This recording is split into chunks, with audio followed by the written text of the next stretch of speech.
여러분 안녕하세요. 여러분이 믿고 찾는 준마TV입니다. 오늘은 주식시장에서 왜 영끌을 하는지 안타까운 마음에 나름 살아본 경험으로 영끌을 하는 분들에게 한 말씀 드리려고 영상을 제작하게 되었습니다. 주식시장에서 영끌 즉 다시 말해 영혼까지 끌어모아 투자이라는 단어는 이제 아주 익숙한 말이 되었습니다.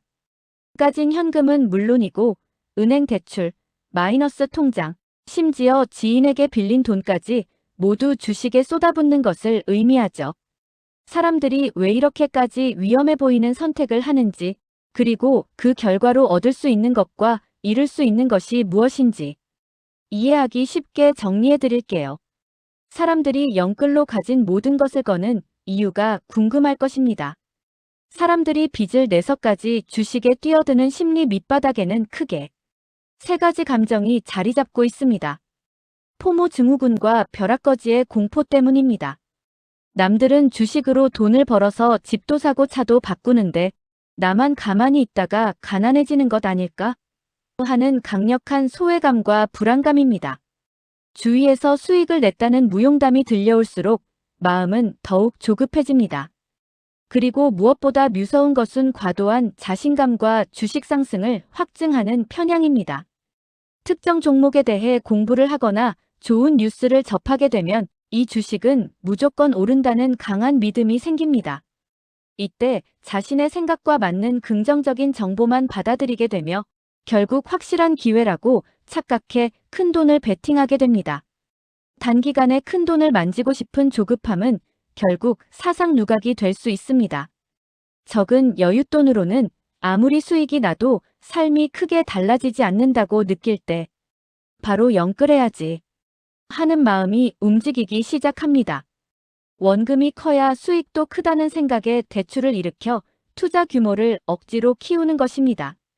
만약 영끌이 성공하면 만나게 되는 달콤한 이득은 크겠지만 영끌 투자가 성공하여 주가가 크게 올랐을 때의 이득은 아주 명확하고 강력합니다. 유혹의 핵심은 수익의 극대화를 생각하기 때문입니다. 예를 들어 내 돈 1천만 원으로 10% 수익을 내면 100만 원을 벌지만 빚을 내어 1억 원을 투자해 10% 수익을 내면 1,000만 원을 벌게 됩니다. 남의 돈빚을 지렛대 삼아 내 자산을 폭발적으로 불리는 엄청난 효과를 누릴 수 있습니다. 내가 구상한 목표 달성을 시간적으로 단축할 수 있다는 착각. 도 빼놓을 수 없습니다. 평범한 월급이나 저축으로는 10년, 20년이 걸릴 자산 증식 목표를 단 몇 달 혹은 몇 년 만에 이뤄낼 수 있는 기회를 얻게 됩니다. 그래서 다들 이것저것 따지지 않고 영끌을 하는 이유입니다. 그러나 영끌 실패 시의 치명적인 결과를 생각을 안 했을까요? 문제는 주식시장이 항상 내 마음대로 움직이지 않는다는 점입니다. 주가가 하락할 때 영끌 투자는 평범한 투자와는 비교도 안 될 만큼 끔찍한 결과를 낳습니다. 손실의 눈덩이 효과를 생각하시기 바랍니다. 내 돈 1천만 원만 투자했다면 반토막이 나도 500만 원이 남습니다. 하지만 빚 9천만 원을 더해 1억 원을 투자했는데 반토막 5천만 원이 났다면 내 원금 1천만 원은 이미 전부 사라진 지 오래고 은행에 갚아야 할 빚만 4천만 원이 남게 됩니다. 돈을 벌기는커녕 빚쟁이가 되는 것이죠. 숨통을 조이는 이자, 압박은 차라리 죽는 게 낫다는 생각까지 들게 합니다. 주식이 오르든 내리든 매달 은행에 대출 이자를 갚아야 합니다. 주가가 떨어져 심리적으로 고통스러운 와중에 매달 빠져나가는 이자는 계좌를 더욱 빨리 녹아내리게 만들고 일상생활의 현금 흐름을 망가뜨립니다. 그리고 가장 무서운 적, 반대매매라는 제도가 있습니다. 다시 말해서 주식을 강제 처분하는 시스템입니다.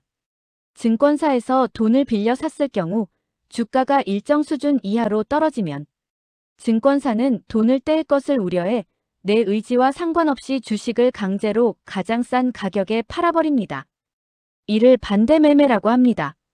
주가가 다시 오를 때까지 기다릴 기회조차 박탈당하고 빚만 남게 되는 최악의 상황입니다.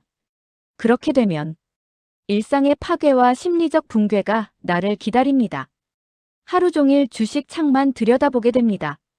주가가 조금만 떨어져도 심장이 뛰고 밤에 잠을 이루지 못하며 본업에 집중할 수 없게 됩니다. 극심한 스트레스는 결국 가족과의 갈등이나 건강 악화로 이어지는 경우가 많습니다. 결론적으로 줌마TV에서 강조해서 요약하자면 영끌 투자는 수익률을 극대화하는 마법이 될 수도 있지만 동시에 작은 실수에도 모든 것을 앗아가는 독약이 될 수 있습니다. 주식시장에서는 아무리 훌륭한 기업도 외부 요인으로 인해 전쟁, 금리 인상, 경제 위기 등 언제든 주가가 폭락할 수 있다는 사실을 반드시 잊지 마세요. 그래서 오랜 주식 격언 중에 투자는 반드시 수면제와 함께 여윳돈으로 하라는 말이 있는 것입니다. 밤에 두 다리 쭉 뻗고 잘 수 있을 만큼의 금액으로 투자해야 시장이 출렁일 때도 이성적인 판단을 내릴 수 있습니다. 여러분 명심하세요. 주식 투자는 반드시 여유돈으로 하셔야 그 돈이 없어도 살 수 있다는 생각이 들 만큼의 돈으로 하나하나 그냥 무조건 사는 겁니다. 주식 투자는 말 그대로 투자입니다. 투자는 반드시 밝은 미래를 약속하지만 투기는 반드시 불안정한 미래를 가져다 줄 것입니다. 내가 산 주식이 바닥을 치고 가격이 떨어지면 오히려 내가 살 주식이 더 싸졌네. 이 기회에 3주 살 돈으로 6주 살 수 있네. 하는 긍정적인 마인드가 오히려 내가 산 주식을 방어해 줄 것입니다. 그 이유는 몇 년이 흐르면 코스닥, 나스닥, 주가는 반드시 오르기 때문입니다. 20년 전에 삼성전자 주식과 은마아파트 이야기 아시죠? 똑같은 금액을 투자하고 20년이 지난 결과는 삼성전자 주식의 압도적인 승리입니다. 이게 바로 진정한 주식 투자입니다. 줌마TV 시청자 여러분, 영끌을 말리고 싶고 저런 게 주식 투자가 아닌데 하시는 분은 편하게 주변 분들에게 채널을 공유해 주시기 바랍니다. 우리 모두 노후에 즐겁게 살기 위해서는 은행에 가는 정성으로 천천히 여유자금으로 마음에 있는 주식을 한 장 한 장 사 모으기 바랍니다. 분명 몇 년이 흐른 후 줌마TV 시청자 여러분에게 기다린 시간만큼 충분한 보상을 해줄 것이라 믿어 의심하지 않습니다. 지금까지 줌마TV를 시청해 주셔서 감사드립니다.